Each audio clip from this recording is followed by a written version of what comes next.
When someone mentions Accrington, what springs to mind? For most people, I suspect Accrington Stanley, that football club, nicknamed the Reds, that was a founder member of the league in the 1800s. The team has a colourful history, and it certainly put Accrington on the map. Though today, that map is coloured white, as a carpet of snow provides a chilly, though picturesque venue for this week's Roadshow. For centuries, Accrington has been an industrial town. Like Newcastle Emlyn we visited a few weeks ago, it flourished with the textile industry, and at one time the landscape here was dominated by mills. The cotton mills of Lancashire clothed the empire. But what of the people of Accrington? Joseph Briggs was a man who made a very special contribution to the town, although at the time nobody really appreciated it. In the early years of this century, Briggs trained here in Accrington as an engraver. Then, at the age of 17, he emigrated to New York in search of fame and fortune. And eventually he got himself a job as foreman at the Tiffany Glassworks. The name of Tiffany glass is synonymous with luxury and luster. Chemists and designers combined their talents to produce unique techniques, trails of golden glass and the classic traditions of Millefiori. Joseph Briggs added his own skills, which eventually took him from foreman to personal assistant to Louis Tiffany himself. But fashion can destroy as well as create. The angular shapes of the Art Deco movement killed the Tiffany market dead. Joseph Briggs was ordered to dispose of the glass left in the works, and much of it would have ended up on the rubbish tips of New York had he not had the foresight to save it and form his own personal collection, a souvenir of his years at Tiffany. But thankfully, he brought a large selection of the pieces of Tiffany he saved back home to Accrington and gave half of it to the town. Now, at the time, the collection was more or less worthless, but Accrington thought highly of it and put it on public display, where it remains to this day beyond price and certainly irreplaceable. Well, I wonder if any of those other pieces of Tiffany glass that Joseph Briggs saved will turn up during our roadshow here in Accrington today. Let's now discover as we join our experts with the people of this part of Lancashire. Well, actually, we call it the wobbly chest because of the way the front goes. It's always been known as that. That's rather a nice name, the wobbly chest. It's a lovely shape, this, isn't it? A really good, strong shape. And this makes it into a really special little chest of drawers, in my opinion. Do you know where it comes from? I thought it was French. Right. It's French influenced.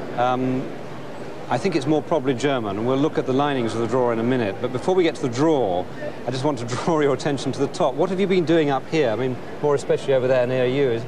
You haven't been using it for an ironing table or something? No, this is the condition that I inherited it in 16 years ago. I inherited it from two aunties who had no children who looked after it very carefully. So I imagine that's how they inherited it too. I really don't know any more than that. No idea. But it's probably done 100 years ago. Or 50 years ago, certainly.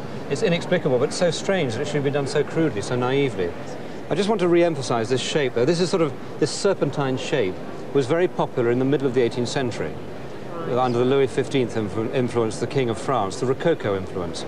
And it's very well done and very strong, because it's really, there's not a lot of room. It's a very narrow chest. It's under a metre, about 3 feet wide.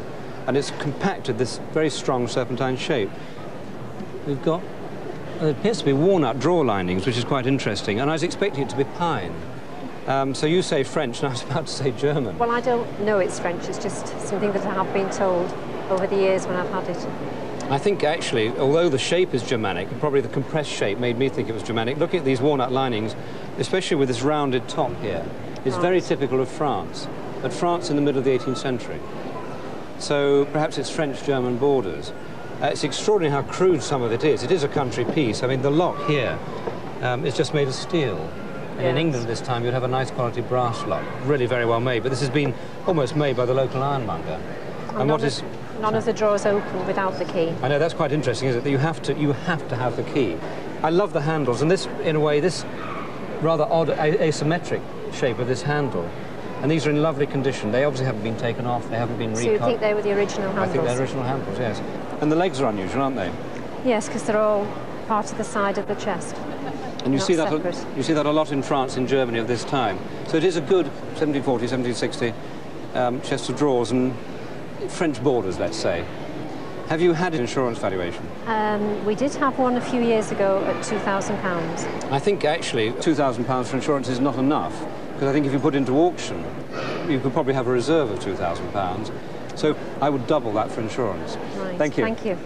I belong to an uncle of my father who died in 1937, and we used to go to his house every Christmas, and I always coveted this, and when he died my father bought it.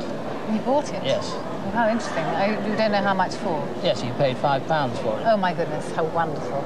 Well, you probably know it's made of coromandel wood, which is a type of ebony. Yes. And we have this gilt metal mounts, but what I love, and it's one of my favourite things, this medallion here is pietra dura, and these little medallions on their own as pictures that go on the wall are now very collectible. Yes. And we have them also on either side of the drawer here. Yes. So in its own way, this box, without anything in it, is worth a great deal of money. And look what we've got inside. It is absolutely pristine. Yes. Have you played with it? Well, played with the drafts and also played with the chess. So we have a fully stocked compendium, Yes. which really dates back to the 1860s. And of course, in the 19th century, this is what you did in the evening. And I think if I press this here, we have a magic drawer that comes out. Right. So we have the shaker. That's a shaker, yes. Wonderful. Ivory. We have the cards. I think these are the original cards. The green, yes, but absolutely, but not those. Considering it was made over 130 years ago. About 4 or 5 years ago, I think there was some of the casing was missing at the front. So I had it Well, that's not very restored. much. No, no. Have you ever had it valued? Well, we had the contents of our house valued in 1982, and the people that valued the contents valued this then at £750. For insurance? Yes. Well, for insurance today, I think you should be talking about £2,500, if not £3,000. How much is that? Yes, it is Surprisingly. it is a serious box. It's just great. Well, I went on holiday to the Isle of Man, Yes. and I entered a fishing competition with my husband, and I actually won the fishing competition. Really? Yes. But I foul-hooked 2 fish, one through the gills and one through the tail. Did they give you this as a prize, or? No, when we came back off holiday, my Yeah. husband went to an auction sale in Yes. Chester, Yeah. and he bought it me Very good. through winning the fishing competition. So this was a prize for a fishing competition. Well, Yeah. it's wonderful because it's got this most exquisite model fish on the top. The Royal Lancastrian pottery is a very famous pottery. It's one of the best 20th century potteries. They had some marvellous workmen there. William Burton was one of the organisers of it. They started making art pottery about 1903. They made a lot of wonderful glazed effects like this, which has this lovely underglazed blue. Yes. The fish which we see here, these would be done by having a slit, because they're slightly raised, aren't they, from the surface of the piece, Yes. and then this would be lusted over it. Now, if we have a look at it underneath, it shows us a good deal about it. You can probably see, first of all, I like very much the idea that we've got the original label there, which was when it was first put on. We've also got here the Roman letters for 13, which Yes, means the yes. piece was made in 1913. And then underneath here, we've got in the luster, the initials RJ for Richard Joyce. And he was another of the great decorators at the factory. I suppose really the most credit for this should be given to the chemist of the firm, a man called Abram Lomax, who in fact came from Blackburn. Oh, did it? And he developed some 500 different glaze recipes, and Yeah. you see some wonderful pieces from Royal Lancastrian, but this is one of the best I've seen, and I've never seen one with a model fish like that, and these wonderful fish around the outside. Do you mind if me asking you what you paid for it at the auction 20 years ago? £30. £30. Well, today you'd certainly have to pay £1,200, £1,500 at least. Oh, thank you very much, yes. What a shame about the crack. Did that happen today? Yes, in the queue. So what, you put it on the ground and it broke? Right.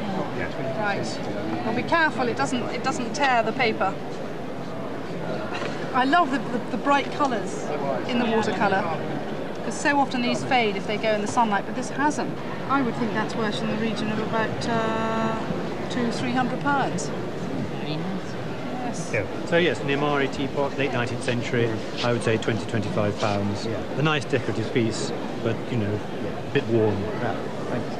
Well, I know you're interested in things of good taste, so I had to bring you this. Excuse me barging in. Good God. Are you a dog lover? I have to say this is a real dog's dinner of a piece. But it's so bad it's good, isn't it? It's wonderful. And slipcast, the classic slipcast figure. Biscuit. Where would you say French? Biscuit, dog's biscuit. No. French or German. And he's lost his paw. Poor paw. I would think it's worth around. It's in a bit battered, but £200. Yes, amazingly, wouldn't you? It's a real masterpiece. I bought it about 13 years ago at a craft fair from a lady that renovated old linen, and this was in a box on the floor, and it was absolutely black. And I said how much, and she said £8. That is incredible. I mean, I think it's one of the most stunning pieces of 18th century embroidery I've ever seen from the point of view of quality. What I love is that how the flowers are done with absolute botanical accuracy. I mean, it's beautifully worked. How did you clean it? Because you must have been terribly clever. Well, I did it very carefully with a toothbrush and a bar of soap, and just did each little bit. And then I hung it on the line to dry. I suspect the textile conservators would be absolutely horrified at what you did with it, but the result is absolutely I mean, it's as good as the day it was embroidered. Yes. Must date from about 1740. Now, I think you should certainly insure it for up to £400 or £500. They were supposed to have come from sale rooms in Inverness, and a friend of mine purchased them, and he wanted to come along here today, but he didn't like the weather, so he asked me to bring them for him. Yes, so we've had quite a lot of snow, yes. And so it doesn't seem to have put a lot of people off coming, though. But that's right. So there's no absolute direct kind of family association. No connections, no connections, no. Well, this watercolour and this one here are of Rachel and Frederick Forbes, right. And the artist is a miniature painter called William Booth, who was born in Aberdeen at the beginning of the 19th century. Yes. And from the date of these, which is 1841, it was just within his lifetime. Now, I think that this portrait of Rachel here is of absolutely exquisite quality. Absolutely. I think she's a very beautiful woman, yes. And so elegantly posed. I'm not so keen on him, to be honest. He's rather thin. Narrow-waisted. Yes, yes. And yes. this high chin, this kind of uniform accentuates the figure. Yes. But it may be seen rather strange to actually call them miniatures, because in fact they are, what, some kind of 10, 11 inches high. Yes. If you could imagine that would be encompassed in a small miniature frame, right. The quality would still be there to show through and show how brilliant they are painted. Yes. The bird's eye maple frames are rather elegant, and so they're just as they were done. Yes. Price-wise, a little bit difficult, but I'd certainly think that £1,000 or £1,500 would be the value for the pair. My father bought it and gave it to me in his lifetime. It was one of the nicest things that he had, so... What a lovely gift to have. To me, to see a piece of silver like this, so plain and yet so elegant, you know, it's absolutely lovely. It's made to my stand anyway, by one of the finest of the silversmiths, actually, John Schofield. It was actually made on the hallmark here. It has what's termed as the incuse head. Whenever you see the sovereign's head on silver, it's raised, but this one is actually cut in. It's very, very worn, but it's there. And that was when they introduced duty on silver. It's obviously not a coffee pot. By the design, it's made as a claret jug, and very, very elegant. Do you use it at all? No, we have it out on the piano and enjoy looking at it, but we don't use it. So do I enjoy looking at it, actually. Now, when you come back to real basics, I suppose what you want to know from me is what it's worth. What's it worth? What's it worth? Would you have a guess at it? I wouldn't like to. Not sitting with you. Well, I could see that in any auction making certainly between £2,000 and £2,500. It's a beauty. It really is. and thanks for bringing it along today. I'm glad I did. Thanks. You. It's brilliant. These absolutely fascinate me. Both beautiful plates, superb plates, aren't they? After the subjects of Lancashire, and they're marked here, aren't they? Stagart Bay, after Sir Lancashire, R.A. by R.F. Purling. Purling was a magnificent Worcester artist in the 1870s, or the 60s and 70s, and these are superb. Some of the finest Purling plates I've seen. Wonderfully pierced at the border, hand cut out, and then little pearls put around the edges of the piercing. I suppose nowadays each plate can be worth about 700, 800 pounds, something like that. Oh. Absolutely beautiful. So look after them, treat them very, very carefully. Oh, I will, yeah. And here, two plates from a later period of Worcester, painted by an equally marvellous painter called Charles Baldwin, Charles Henry Clifford Baldwin, signed faintly down there with superb birds. The birds are absolutely wonderful. Do you like those? Oh, I do, yes. How long have you had those? Since about 1982. Yes. Did you buy them or? Yes, I bought them. Yes. Bought them because we like them, you know. That's the way of buying things, isn't it? This one's a little bit damaged. It's had a little bit of repair, restoration at the top. You probably knew that, did you? Yes. It's discolouring now. Yeah. You can see where it's discoloured. Most repair discolours after a while, one way of telling it. But they're still superb plates. How much did you pay for them? I paid £300 for the pair of them. 300 for the pair? Good Lord. I suppose this one, a signed Baldwin plate like that with beautiful birds, must be like about 500, 550 pounds. So that's the value of the two, isn't it? And this one, well, not so much, obviously, with the damage, 50, 60 pounds. Oh, well. But they're super, aren't they? Oh, yes. And enjoy them. Oh, well, we always had enjoy them, you know. It's a pleasure having them. Well, at the beginning of the programme, I was telling you the story of Joseph Briggs, the Accrington man who saved a remarkable collection of Tiffany glass from the scrap heap, quite literally, and gave half that collection to the town. And it's now in the Howarth Art Gallery, and they've kindly let us see 3 of the pieces at rather closer quarters. The extraordinary thing I find, Paul, is how it is that this in the 1930s was thought fit for the scrap heap and now is so sought after. It's an extraordinary reflection of the changing pattern of taste. I mean, what we've got to think about is what are we putting on the scrap heap now, really? Yes, right. Because these pieces are seen as the high point of glass making, experimental glass making in the late 19th century. I mean, Tiffany is the great name. The French makers set the ball rolling, but it was Tiffany who really took it to new heights of excellence. Now, what about the technique of making this? Was it actually very difficult from a technical point of view? Yes, it was. I mean, what Tiffany did, as did other glass makers at the time, was to revive old techniques. The vase near you, the Millefiori one, is a technique known to glassmakers in the 19th century. But he did it in a different way and made it much more complex and much more demanding. But what was really new was pieces like the so-called lava glass. This was trying to achieve effects in glass that has never been seen before. Well, I suppose the most famous pieces of all are the lamps, which of course are now very often reproduced. Yes. So you've got to be careful, haven't you? It's a very dangerous area. Yes. This one is fine. It's a very nice Tiffany lamp of a sort of classic early 1900s period, 1908, 1910 perhaps. And of course, it was electricity. You know, this great new domestic revolution. It was not just the glass. It was the changing nature of the interior environment it showed. And the escalation in the value of Tiffany is just quite spectacular. Isn't it? Exactly. They're now getting back to being considered in the right light. You know, by the looks of it, you're not only a lace collector or a bobbin collector, but I should imagine you also make lace. Yes, yes, I had lessons from an old lady in Buckinghamshire 30 years ago.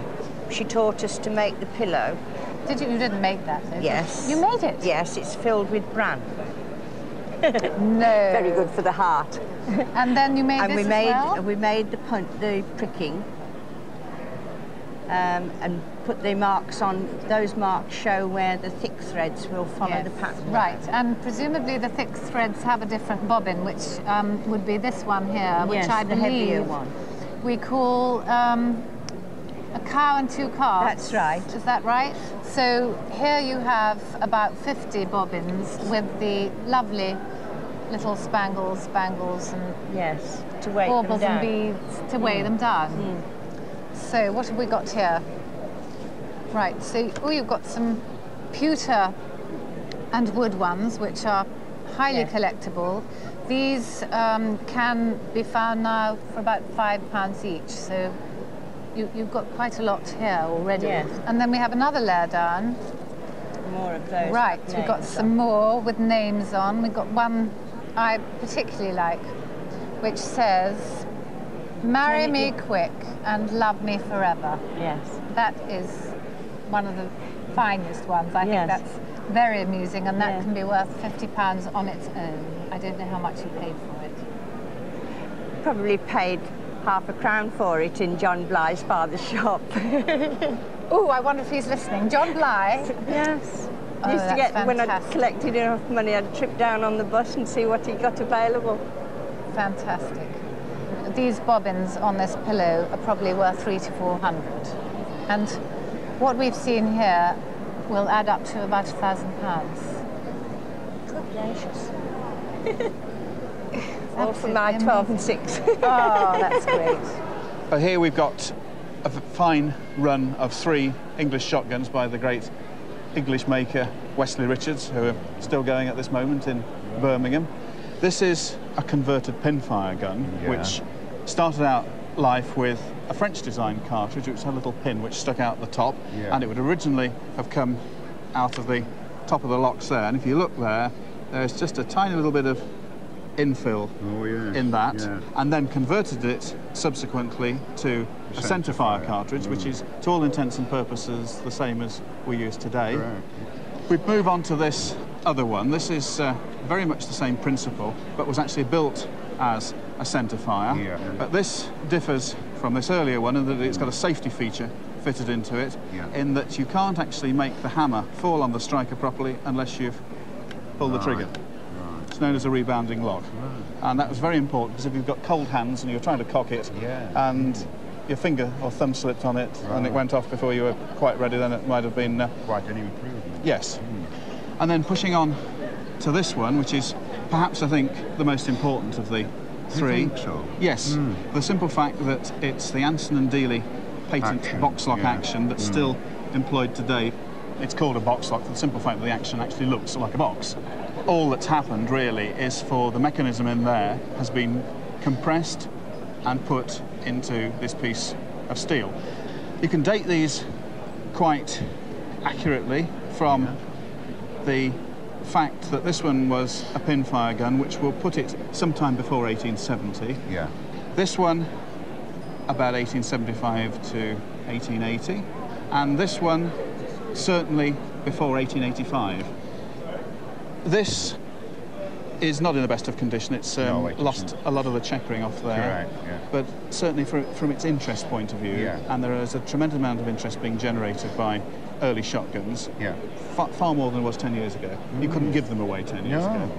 So this somewhere £300, £400. This one round about £5.5, and this one, because it's got the Wesley Richards gold name there, which adds to it, somewhere 500 to 800, something like that. So, talking about 13, 14, 1,500 pounds, something like that. Something like that, yeah. Do you ever use it? I don't, to be quite honest. My parents are actually looking after it at the moment for me. You know, it's Burmese glass, which was first produced in the Mount Washington Glass Works in the United States in 1886. Really, nobody's quite sure why it was called Burmese, because it was supposed to have been, the formula for it was supposed to have been discovered by a Burmese glass worker. And then it was made under license by Thomas Webb in Stourbridge, who called it Queen's Patent Burmese Ware, because Queen Victoria was very keen on it. She had services of it. I'm almost certain this is Thomas Webb. And it's so unusual to have such a large one, you know, with these little vases, and it seems to be in perfect condition. But this is what I haven't seen very often before. These would hold night lights that you put in and, of course, glowed through here. But usually they are just glass. But these are made entirely in the Burmese glass, and they've got Clark's patent trademark, Fairy Light, written inside them, which is, you know, absolutely stunning. You know, of course, that it has uranium in it, the glass, gold and uranium. And that's what causes it. When it's reheated at the furnace, the pale yellow shades through to quite a deep pink as it's reheated. The other thing is that if you put a Geiger counter near it, it will go mad because of the uranium in it. But I mean, it's not dangerous, you needn't worry about it. But how did you get it? I've inherited it from my grandma. You're very, very lucky. You got it insured? My parents have actually dealt with that for me, insured. How much? As far as I know, approximately 900. I'm not 100% sure. I'd up that a bit. Yeah. I'd up it to about 1,500 now. Another one. I don't believe it. Not another one. It's another one. How much is this doggy? I'm doing no more dogs today. The end of the dogs. But for £45 you had a very, very good buy, I can tell you, because that ring today, if it came up for auction, would make somewhere in the region about £350 to £450. So, a good buy at the time. What about this one? That I bought in 1978. I paid £1.50 for it. £1.50? What, with the chain? No, not the chain. No. Oh, what a pity you didn't get the chain as well. £1.50. Right, well that is actually mid-Victorian. Yeah. That actually would date from around about 1860 or 1870, that sort of period. It's got a foiled amethyst in the centre, and it's set with diamonds on the top and nicely enamelled around the outside edge. Very popular from the archaeological finds and so on at that time. You've got the locket back.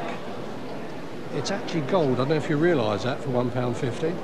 A locket like that would make today, I would have thought, around about £800 to £1,200. So, would you mind telling me where you bought it? On Blackburn Road. And is the shop still there? No, it's gone. Oh, what a pity, because I'd love to go round there. Well, it would have been extraordinary, I suppose, to have come all the way to Lancashire and not seen a pair of Lancashire clogs. Yes, Were these once upon a time yours? Did you ever wear these? No, they belonged to Mother. To your mother? Yes. And she remembers using these. Did you ever use clogs when you were a girl? I wore clogs, yes. Did you? When you were a young girl? I worked in the mill and wore clogs. Yes, yeah.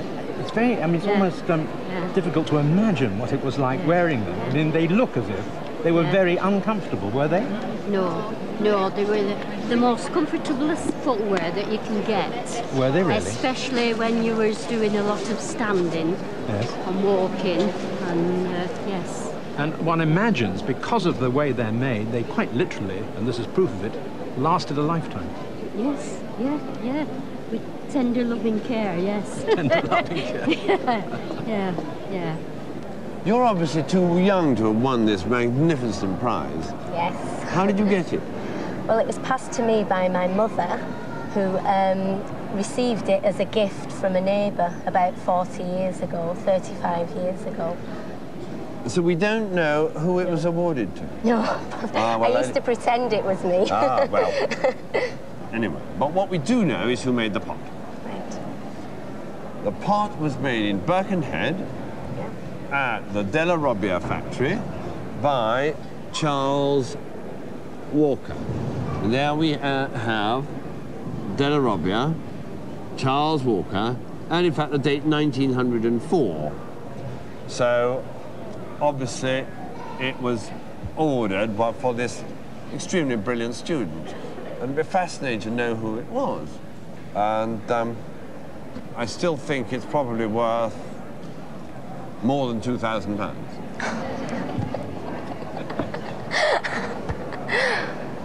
I better not hit it with the Hoover anymore. No, I wouldn't do that. Not good for the Hoover, you know. No. So here we have a cabinet which, to all intents and purposes, is Chippendale. All the details look Chippendale. The first thing I would say is the size of it makes me suspicious about the date. I would expect an 18th century piece to be a bit bigger. So let's actually look at the details and see if we can find out what date it is. This lovely Chinese Chippendale pagoda cresting up here is absolutely typical of his work. But these cornices, and this should come off quite easily, were made, surprisingly, in the 18th century, in the 1750s and 60s. They would be made in in three-piece plywood. Now, you'd expect plywood to be a modern thing, but here you can see it's in the solid. And if that had been made by Chippendale or his contemporaries in the 1750s or 60s, I'd expect to see 1, 2, 3 pieces of plywood, each piece going another way. So if I can use my fingers as an illustration, you've got the grain going one way on one, another way on another, another way on another, which builds up a lamination and makes it much stronger. Here we've got it cut out of the solid, which is not the 18th century way of doing it. Chippendale or his contemporaries would not have used painted decoration like this. It was very unlikely. Mahogany ground, which was a very common wood in the 1750s, but not to have this sort of painting. When you look inside, you can see it's one sheet of glass. Now, again, in the 18th century, it always would have been however many panes of glass, pieces. 13 or 7 in this case, or whatever, individual pieces of glass putted in, which is a typical 18th century piece. Of course, it could have been replaced and broken, but it's unlikely, because the astragals are perfectly original. And the drawers, no doubt, here will tell us even more.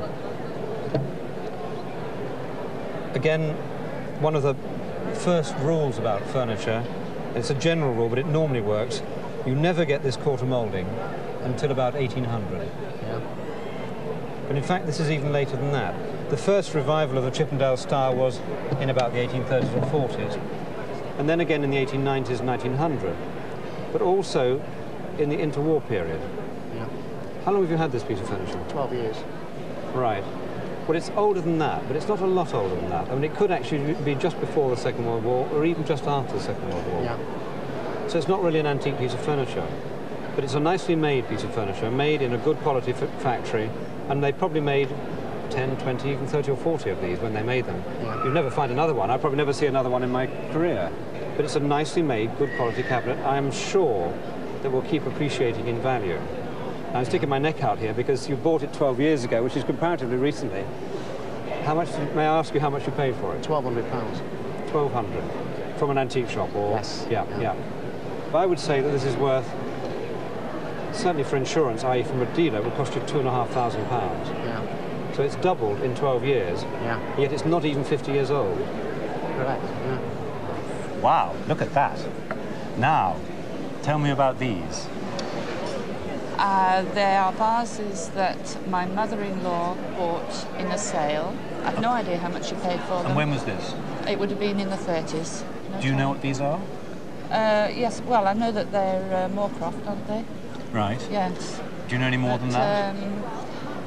Well, there was a Moorcroft once on this programme, and it proved to be quite valuable. But having looked at them now, I'm intrigued because these, I always thought were a pair, and they obviously aren't. Yes. And one of them has been repaired. Yeah, old damage. And there is a damage on that one. So, I mean, I assume that that's detracted from the value, so I really don't know if they're worth what they're worth anymore. William Moorcroft started working for McIntyre and Company in 1898, and the first range he produced as a designer was called Florian ware. And these are very good examples of Florian ware. Right. We've got the Florian ware mark on the base, there, the printed mark. We've got Moorcroft's signature. This doesn't mean he made them. It meant that he was the designer, and he signed all the pieces that came up to the standard that he required. So he would prepare these designs on paper. They would then be applied to the vase by trained paintresses who would use the slip trailing technique, which is very like decorating a cake. And that would give you the raised outline, all hand-drawn, and then colour would be washed in. Moorcroft was very much a William Morris follower at that point, and therefore these sort of designs with their flowing floral patterns are very Morris-like. And this was his great mentor. He then moved on to other things. A garniture like this is very unusual indeed, because one gets the single vases. You quite rightly say they're not quite a pair, but that's because everyone was done differently. Everyone was done by hand, and so there were variations. This is all the same design. Yes. It's simply how the design has been changed by different shapes, and how different skilled girls decorating slightly changed it. This was an inevitability of the process. Pieces like this were sold by Liberty's in London, and indeed much of the Florian ware was first made for Liberty's and was illustrated in Liberty's catalogues from about 1901 onwards. So we're dealing with a very, very stylish, upmarket product.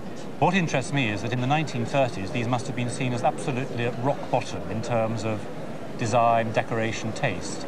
you know, the last thing these are is Art Deco. So your mother was going out, obviously with a good eye, and buying things which at that point had no interest at all. And the damage is old damage. We've got very nice examples of early riveting.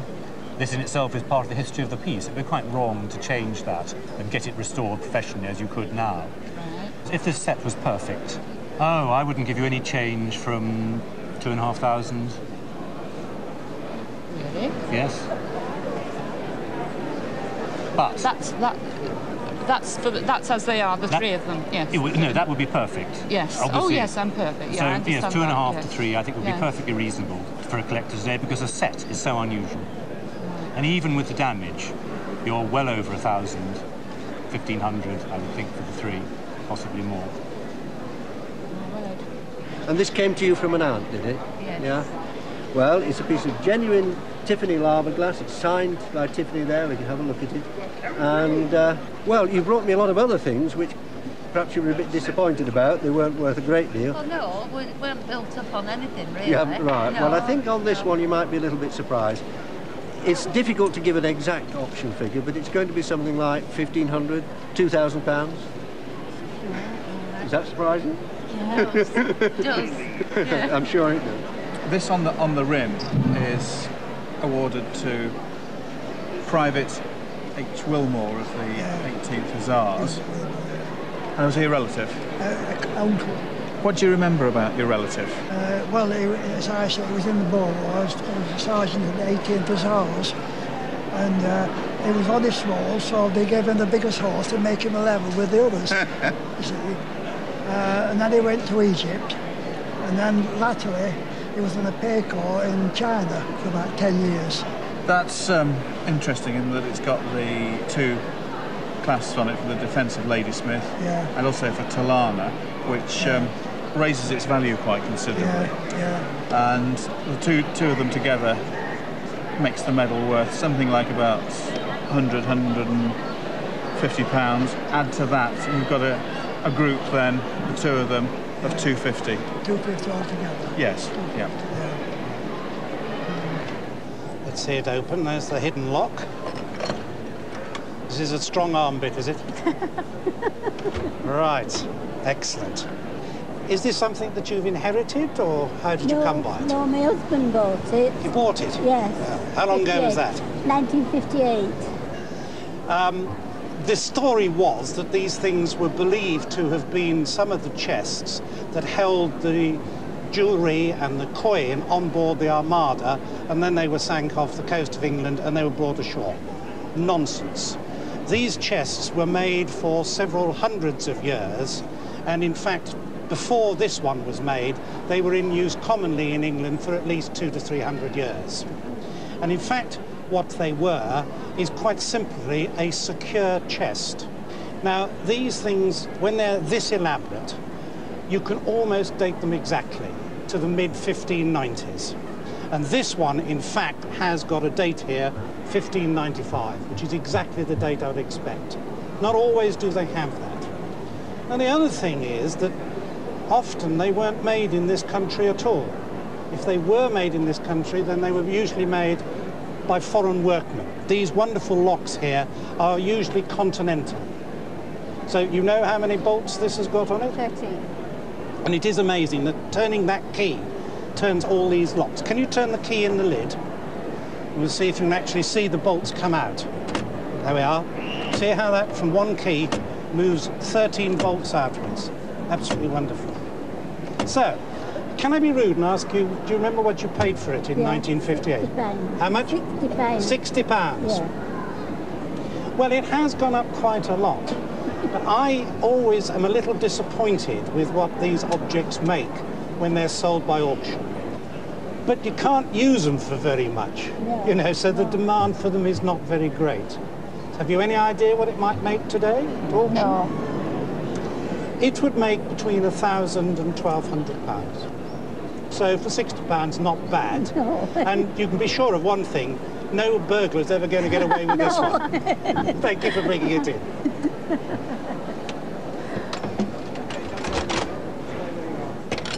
It was given to my mother in the late 30s by a very old lady who lived in our village.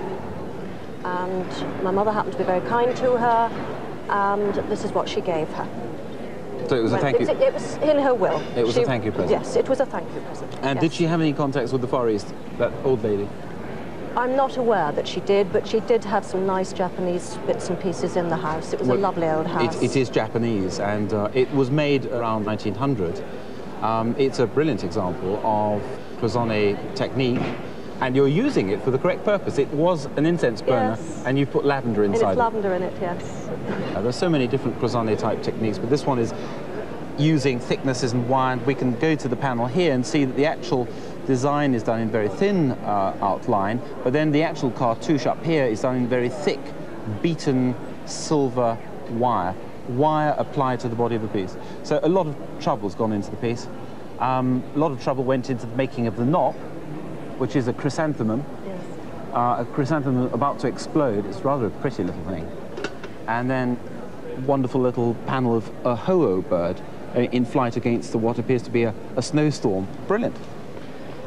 It has a wooden box which is satin-lined. That it actually, Japanese box? Yes, a wooden box which is satin-lined. With Japanese writing inside? It was falling apart when I last moved Keep it, keep it. But it is the original box. Okay. Almost certainly made by a maker called Tadashi, one of the prime cloisonne makers in this technique. And when you go home, put it somewhere safe and insure it for £9,000. Yes. Well, earlier today I talked to you about this Tiffany piece. We had a look at it. We've had several other Tiffany type pieces in today, and nearly all of those have turned out not to be by Tiffany. But we're quite sure what this one is. I gave you a valuation of it, and you remember that what that was? It was between 1,500 and 2,000. Yeah, well, we're going to have to revise that. You probably would not find one of these for sale in England. You might have to go to America to buy one. Good heavens. And £10,000 would be round about the minimum. 10,000? 10,000. I'm sorry I disappointed you this morning by not giving you a proper evaluation. Well, I don't know about breakfast at Tiffany's, but it certainly felt rather like tea time at Tiffany's here today, because we've seen more examples of that beautiful coloured glass made by Tiffany's in New York in the early years of the century, more here in Accrington than I can ever remember on any other roadshow. So certainly Joseph Briggs, who we talked about at the beginning of the programme, made quite an impact on local cultural life. Next week, it's tea time in Norfolk. So until then, from all of us here in Accrington, goodbye.